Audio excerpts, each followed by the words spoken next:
Okay, so for the appendicular skeleton, let's start with the pectoral girdle and the fins.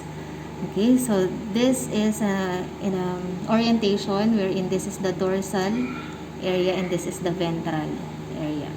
Okay, on the ventral area, we have the coracoid bar, and then lateral to it is the scapular cartilage, and on the most distal part is the suprascapular cartilage.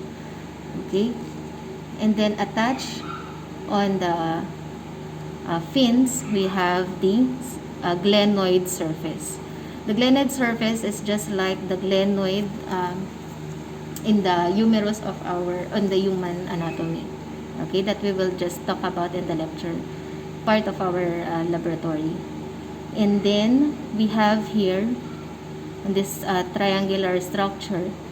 We have here the proterygium, the mesoterigium, the middle part, and the metaterigium. So this as a whole is the basal structure. And then attached to it is the radial cartilage. This is the radial cartilage and the ceratotrachea. So the ceratotrachea supports the fins or the pectoral fins. So the radial cartilage and the ceratotrachea, okay, together they are known as the pterygiophores.